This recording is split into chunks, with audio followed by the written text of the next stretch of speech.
With the price of fuel up because of the Middle East crisis, you'd question whether it's a good idea that Toyota Motor Philippines is holding a drive. And that's exactly what we're doing today, a drive from Manila to Pampanga. But with the context of the rising fuel prices also, it actually makes sense because we are featuring the electrified lineup of Toyota, which of course means we use less fuel, and in some cases no fuel at all, to get from there to here. This is also the opportunity for Toyota to now present the Urban Cruiser, which is a smaller sibling of the earlier launched BZ4X, and that is also a battery electric vehicle. And we have also here, of course, the latest iteration of the RAV4. I'm Cap Maceda Aguila. Welcome to Uncap.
Hello everyone, we're here in New Clark City, specifically the very lovely athletic track where I'm sure so many sporting events have been hosted. But today we are here for Toyota, curiously enough, which is having its electrified drive.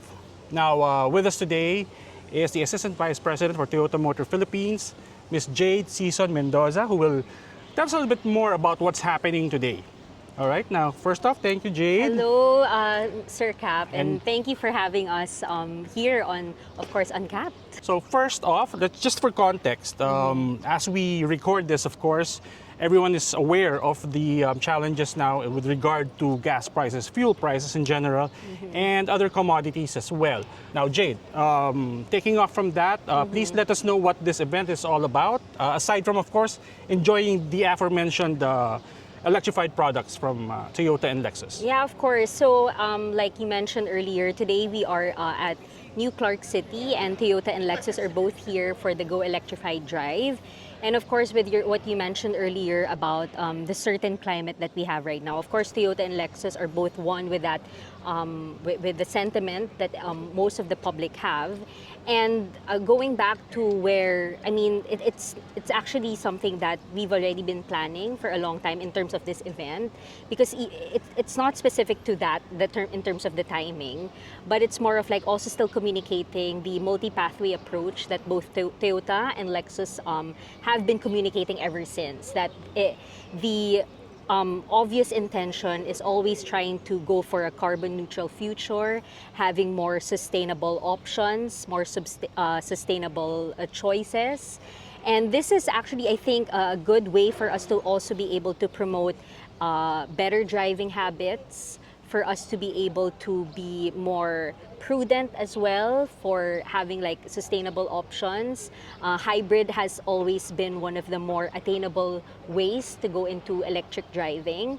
And I mean, in terms of our different ICEs, the regular vehicles that are also fuel efficient, but it's always a matter of how you drive it, the attitude of the behavior of how you use these kinds of vehicles. So I think this is one of the reasons why we're also trying to communicate this better with not just for Toyota owners, but for other people who have been looking in buying a Toyota or a Lexus for that matter. Owning a car is a huge responsibility. It's not like you'll just purchase one and that's it. You have to have the car maintained, which is one of the, again, going back to the behavior, the habits of, of an owner.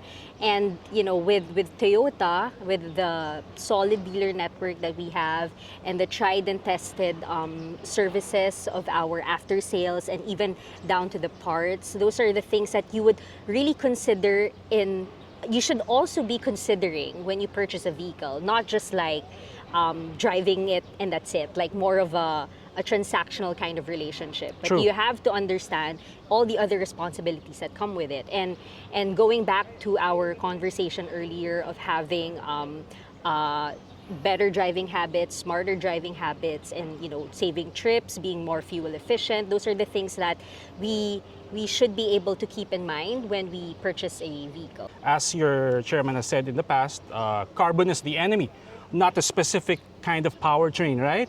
Now, to those who are still not familiar with this kind of strategy, it may seem like, but wait, we already have full electric vehicles in the country, right? Now, why is Toyota still espousing the use of, or the purchase of hybrids, for instance?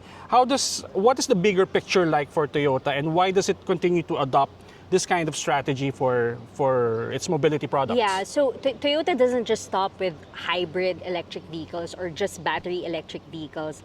We did mention earlier about the internal combustion engines, the regular vehicles, but moving forward, there might be also new technologies. Eventually, maybe we will introduce a plug-in hybrid electric vehicle. I mean, going back to that multi-pathway approach, there is no one and clear solution for us to be able to achieve that. And there are different lifestyles, there are different customers, there are different driving habits, there are different behaviors, and what the space, it's a myriad of things that we should be able to deliver to customers, and we feel that that would be the best way for us to be able to introduce that through a multi-pathway approach. Because in the end, like you said very well, it's for us to be able to achieve carbon neutrality. That's the ultimate goal.